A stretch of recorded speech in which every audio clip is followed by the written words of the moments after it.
Pistons. Oh my goodness, man. I shouldn't have been excited watching that game last night, but I was. Because I really thought history was going to be made. And you know what? It was. It was. I thought history was going to be made in terms of, okay, they're not going to have the number one, not 1A, 1B, the number one longest losing streak of all time. And they came close because I did watch the game. They did come close. K dropped 40. It was a close game up until the end. But boy, them Pistons suck. They made Nicholas Claxton look like prime Giannis out there. I don't know why I said prime Giannis. He just looked like Giannis out there. There was literally one play I vividly remember. Nick Claxton blocked someone's dunk. He runs down the court, catches a lob like he's fucking Giannis, bro. Like, yo, the Pistons are ass. Let's look at this goddamn... Let me remind y'all what their schedule is, or what their record is right now. The Pistons are 2-28, ladies and gentlemen. The Pistons are 2-28, and they have lost 27 games in a row. That is a league record. This is embarrassing. This is embarrassing.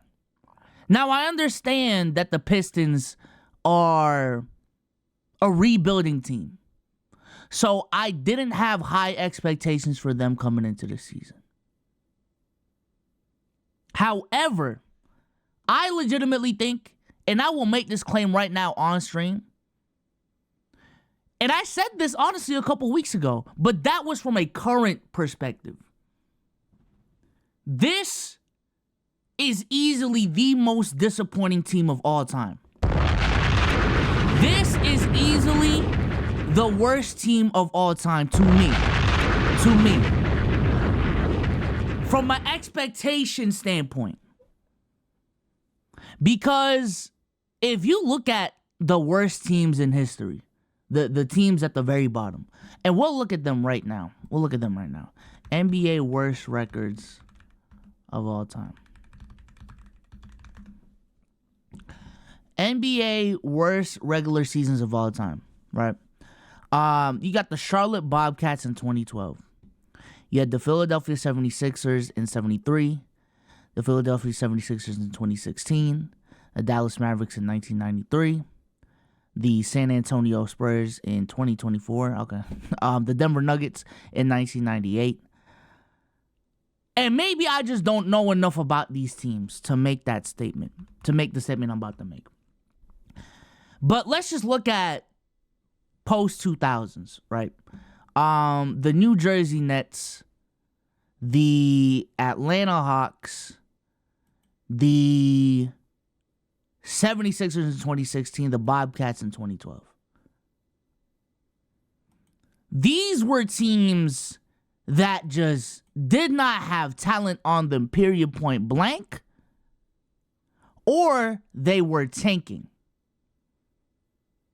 They were tanking. They came into the season knowing they were ass, and they were ass. They came into the season wanting to be ass, and they were ass. But the Detroit Pistons are different. You see, the Detroit Pistons, like I said earlier, no one expected them to be a top 4 seed in the East. But people expected some sort of progression. People expected some sort of leap. Nothing crazy, but some sort of improvement from last season. Jalen Duren's coming back. Jaden Ivey has another season under him. They got a new coach in Monty Williams, who's been winning a lot of games in recent years. Cade Cunningham is fully healthy. Their franchise cornerstone. They got a Sir Thompson in the last draft. And the way he was playing out the gate, he was playing just fine.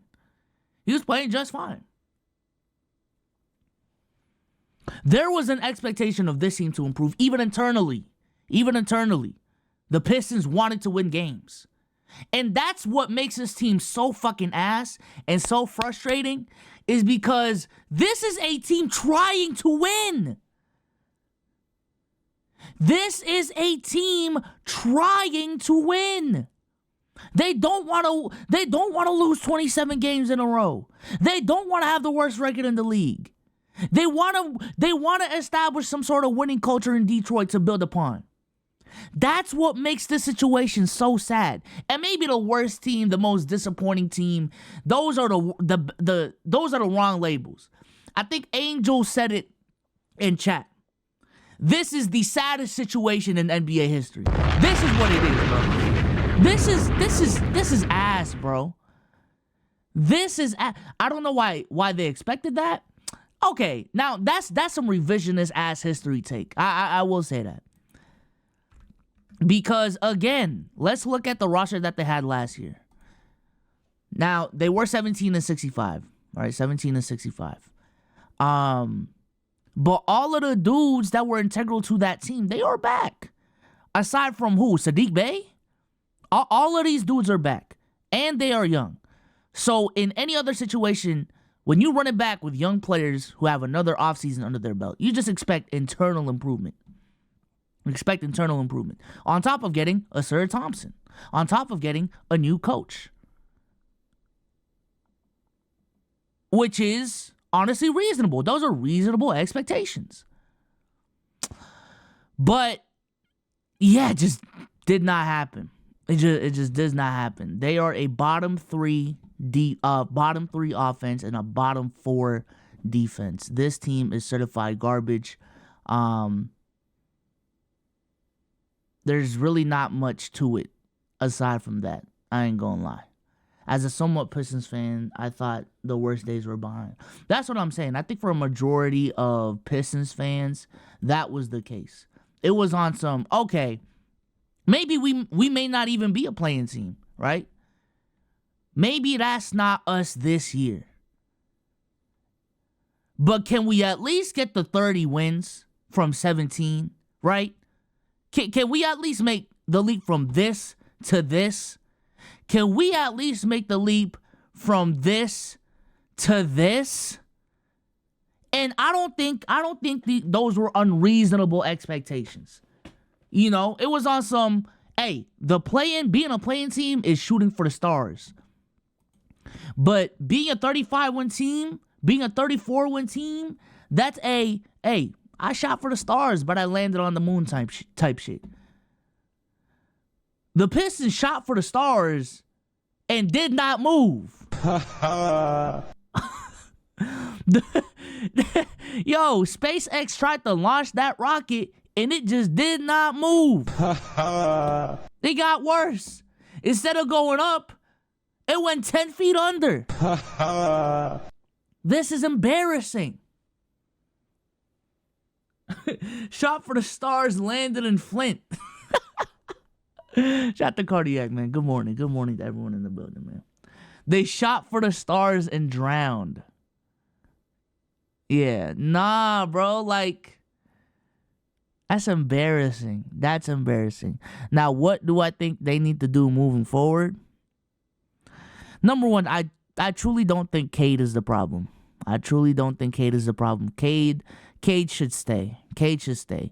And I think if/when they turn it around, because it can't get worse than this, right? It can't. It literally cannot. I'm sorry. Mathematically it can, but I truly don't think it can.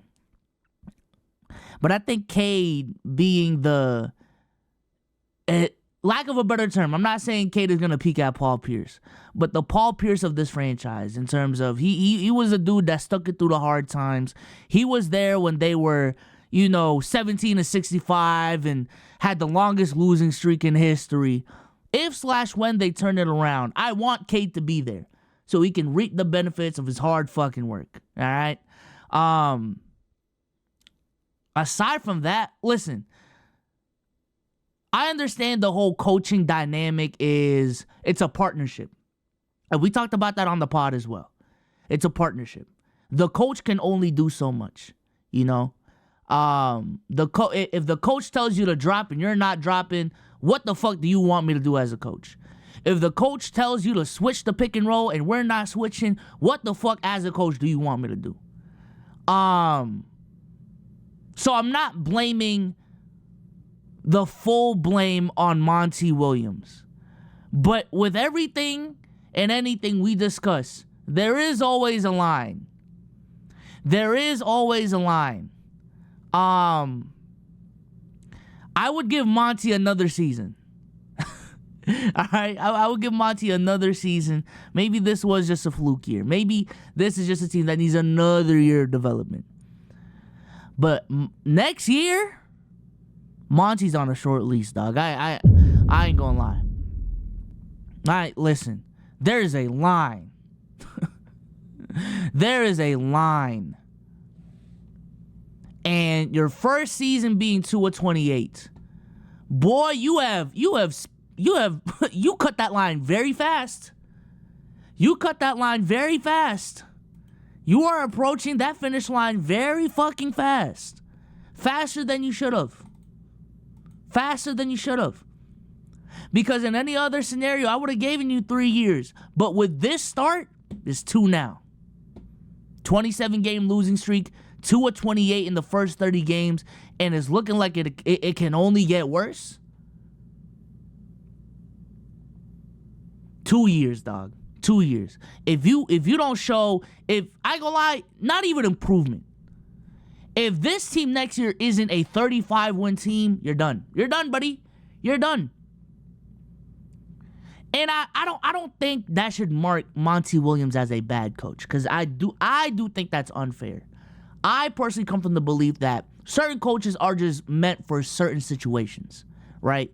Everyone wants to, and maybe he could have, but everyone wants to point to Mark Jackson and say, yo, the Warriors hold him. They should have never fired Mark Jackson because, and now all the credit is given to Steve Kerr for all of Mark Jackson's hard work. Same thing with, I don't know, other coaches out there. Brad Stevens, maybe. Yeah, I think Brad Stevens is another example, right? The same argument goes with players. The same argument goes with players. Some players are meant to be extreme floor raisers, like an Allen Iverson, but they're not as good ceiling raisers. I think certain coaches are the same thing. There are a lot of coaches in the league who are good, who can make shit work with a more veteran squad, with a more veteran roster.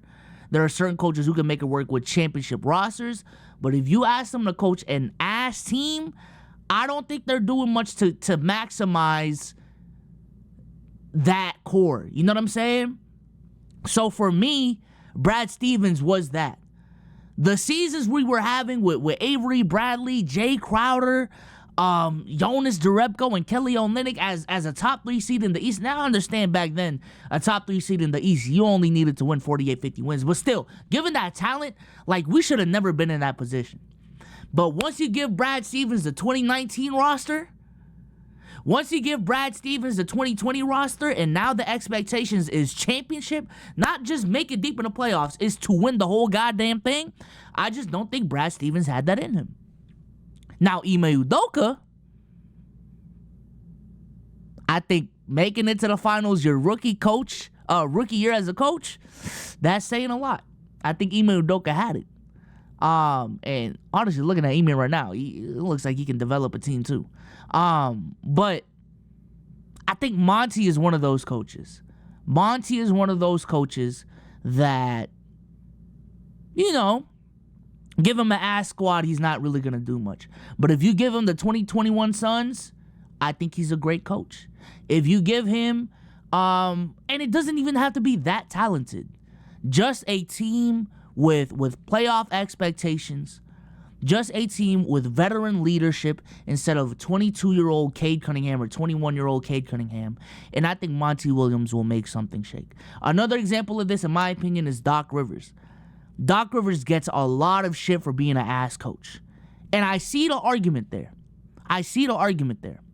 But I think Doc Rivers is an NBA quality coach.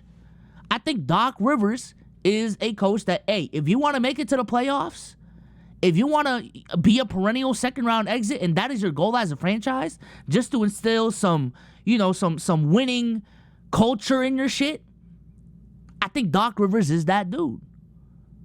right? And he's proven it for the last decade.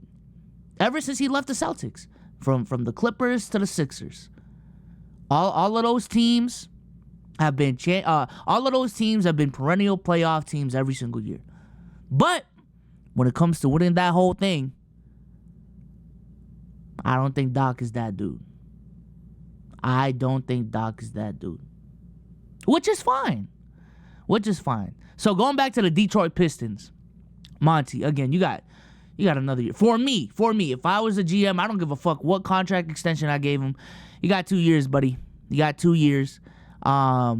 If not, I am firing you. I'm hiring a coach out of college on some Brad Stevens shit that has chops developing young players.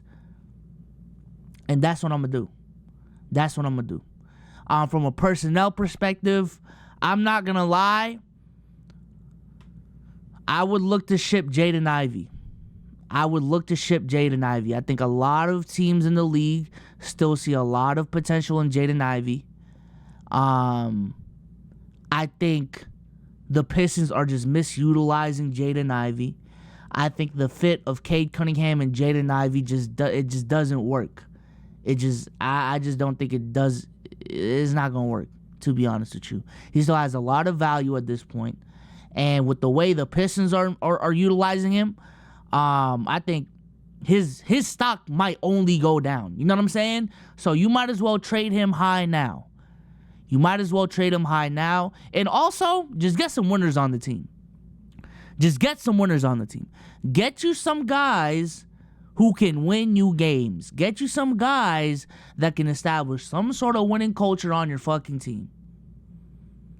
Because you need that. You desperately need that. You don't need more young talent on your team. You need some guys that can instill some winning culture. So this morning, the trade rumors are already kicking off for the Pistons. And shout out to Shams for this tweet. I think Shams said that the Pistons are on the trade market right now, leading up to the trade deadline. Here we go. Shams reports that the Pistons are looking to add a four-man. I'm told some names to keep an eye on are Pascal Siakam, OG Anunoby, Tobias Harris, and Miles Bridges. And I personally think these are good names. I don't think these are championship dudes. I don't think these are dudes that are going to take you over that hump. But that's not what you need right now. You just need some dudes that are used to winning, that'll hold people accountable, that are good veterans, that will continue to be good veterans on this team. Now, is that Miles Bridges? I don't know. I don't know. Pascal Siakam, yes. Tobias Harris, in my opinion, yes. OG?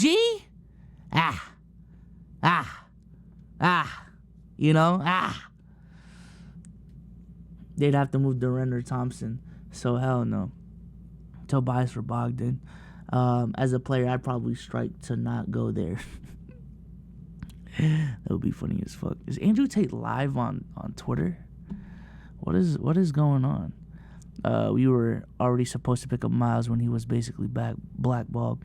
Miles probably would be the easiest to acquire, seeing he's a free agent after this year, and probably not re-signing with them either. I doubt it would cost a first for him. It shouldn't anyway. Maybe like a second round and one of the other. Another sad stat that just puts this thing into perspective. Ja Morant was suspended for 25 games. He comes back. The Memphis Grizzlies are 4-0. The Memphis Grizzlies, in 4 games after Ja Morant was suspended, their best player was suspended for 25 games, have already doubled the Detroit Pistons win column. Yo, it's looking bad out here, y'all. It's looking bad out here, man. I ain't gonna lie. This is so tough. This is so tough. And I want to shout out Kofi on TikTok. Yo, he has become the face of Detroit Pistons Twitter. I've been pretty and it's funny. The streak is funny at this point. Because it used to be something, I don't want to see a bad team, right? But it's gotten to a point where, like, let me watch Pistons games just to see how bad they really are. You know what I'm saying? It's gotten to that point. So let me bring up Kofi right now. Because Kofi's page is sad as fuck.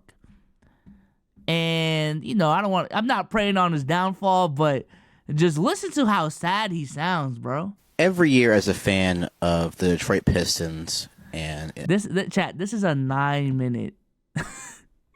Chat, this is a 9-minute Detroit Pistons video, bro, on TikTok. I know it's not one of the teams that gets mainly covered in the national media, whether it's the Los Angeles Lakers, the New York Knicks, whatever team LeBron's on, whatever team Steph Curry's on, yada, yada, yada. Every year I ask for more coverage and more attention to be paid to my team. What about my team? And unfortunately this year I got my wish, and it's for all the wrong reasons. I cannot believe that there have been so many Bleacher Report posts, ESPN posts, NBA on ESPN posts about the Detroit Pistons losing 27 games in a row, because that's how historic that this is. And you know how people are like, there's no such thing as bad publicity? They're lying. This is awful publicity. And no Detroit fan deserves this. Yeah. You know, I'm not even from the Detroit area.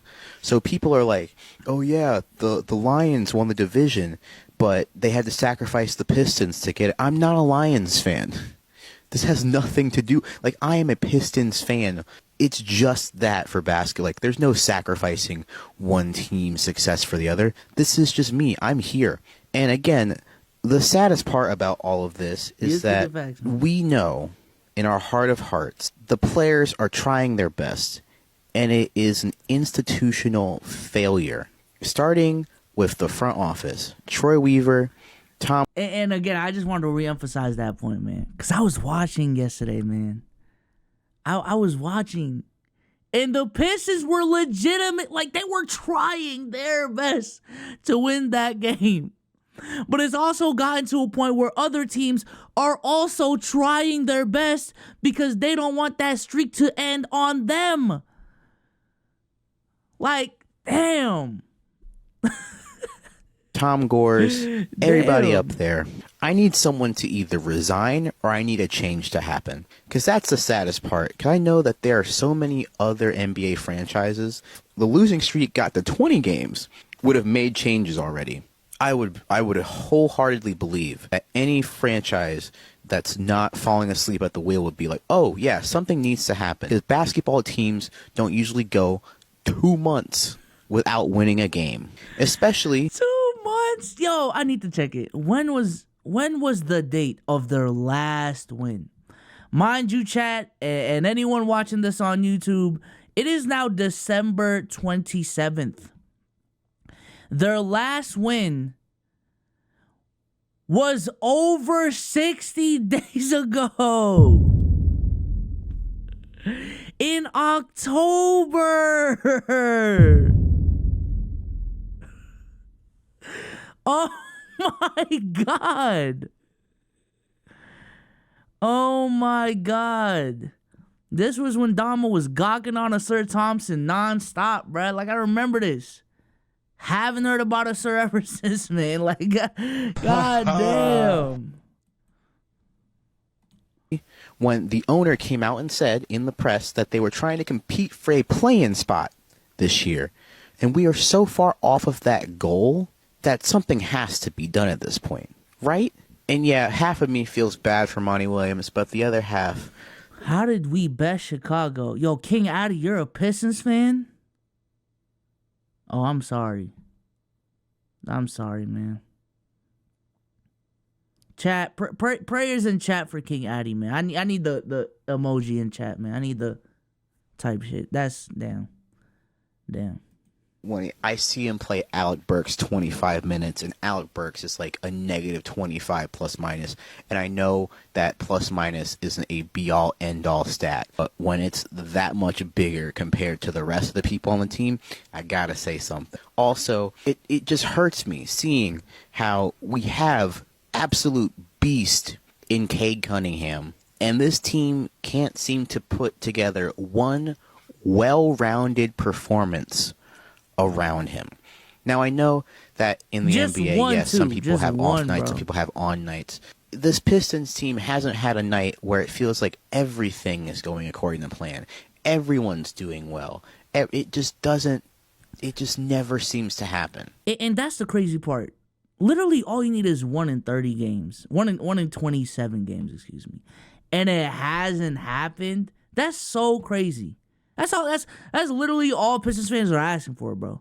Just in 27 games, this one time, just put together one performance where fucking Jaden Ivey is 8 of 10 from the field, Cade is putting 30, Jalen Duren has 13 and 12. That's all you. Bogey got 20 points on, 3 of 5 shooting from 3, 5 free throws to go. Like, that's all it takes to win one NBA game. And they haven't put that together, bro. Like, god damn. Right? And Cade Cunningham is trying his best. The most disturbing thing about all of this is that the front office has been super silent throughout all of this. Besides Tom Gores talking to the media, I don't even know what the front office thinks at this point. Do they even care? It sounds like they don't care, which sucks, because this is a fan base that cares a lot. It cares a lot, and I'm not even from Detroit. There's something special about meeting a Detroit Pistons fan wherever you are. I have some Pistons fan friends in Los Angeles. I have some Pistons fan friends in New York. That hurt, and it's so cool to bond over that. Be like, oh, the 2004 team, that was so cool. Now what has happened is everyone that knows me, that knows I'm a Pistons fan, but they're like, dude, I'm so sorry, man. It's been rare that my team has been such a topic of conversation, and not in a good way. This is basketball ineptitude at its finest. In 30 games, Monty Williams has... Yo, what's your favorite team? The Pistons. Ooh, I'm sorry, man. That's... Damn. Played 16 different starting lineups. There is a clear cohesion problem with this team.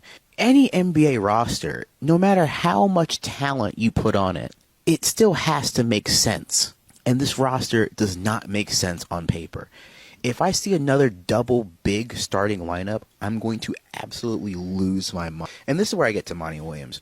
Where with Monty Williams' case, I know that he's been handed a weird bag to try to make things happen. However, it seems that a lot of times he also gets in his own way, which sucks, because there will be a whole game where Monty Williams, the starting lineup, it's something that Pistons fans have been asking for maybe 10, 15 games. But then that the next game, Monty Williams is going to take all of that good progress and then scrap it and then start over. It's like a kid that never really finishes a sandcastle, and just it looks interesting halfway through, but then they just kick it down and want to start. It's like in Kid Picks Deluxe when Addy for the 80 bits. I got looked at like I've got Ebola when I say I'm a Pistons fans. Let me read that again. I get looked at like I've had Ebola when I say I'm a Pistons fan. Folks want to run away from me. Please help me. You have a good doodle, That's tough, and then bro. I think I'm really going too deep into the generation bag here. But that's where I'm at, man. I'm at Kid Picks Deluxe references. And the thing is that the teams that we just surpassed for the losing streak, which was the 2013-2014 Sixers and the 2010-2011 Cavs, is that those teams were going to lose. The Cavs had just lost LeBron James, and the Sixers were intentionally trying to lose games. This was the trust the process, the start of the process. Of course, they were going to lose games. The Pistons are in year 4 of a rebuild. That is a whole presidential term. This is year 4. This is the year where we're supposed to be at least a little bit better than the last year, which also, surprise, we also had the worst record last year. And the thing really, really sucks about all this And they didn't even get the number 1 pick, man. They didn't even get the Vic sweepstakes. Jesus Christ. Is that we're gonna do this, and that day's gonna come. We're gonna turn on to ESPN, and this is a year where everyone is saying that draft class next year is not even top heavy. Like, geez. Too, and the deputy commissioner, I'm forgetting his name right now. The deputy commissioner is gonna go with the 4th pick. It goes to the Detroit Pistons. The Detroit Pistons will do all of this losing, all of this on-court and off-court malpractice just for not a number 1, not even a top 3 pick. I can just see it now. Not even a top 3 pick in a draft class that already is heralded as not that strong anyway. So I don't know where the Detroit Pistons go from here, because I'm also scared of the fact this front office might make a desperation panic move that even sets us back further. So when they are actually finally fire people in the front office, whoever is the new person in the front office is going to be dealt also bad hand. I can just see it now. It's terrifying. I don't want this. It is really scary. This Pistons team is bad, and I knew that we could just we can just sim the season now. The thing is that we started out 2-1. Yo. This is like Sisyphus rolling up the hill and then losing side of the rock, but then he never gets the rock back. He never is able to re-get the rock and put it back on the hill. As I say this as a Mets fan, as a Bengals fan, as a Carolina Hurricanes fan, and as a Pistons fan, this is the worst I've ever felt about any of those 4 teams. And if you just heard the 4 teams that I mentioned, that's really saying something. Now, I'm going to continue to watch these games on playback.tv/KofiY. And I'm going to try to watch every Pistons game. It's like a live streaming. Hey, man, Big Kofi on playback? Big Kofi on team playback? Yeah, W plug it then. But yeah, listen. That is the epitome of Pistons fans right now. It's a sad situation. It's a sad fucking situation.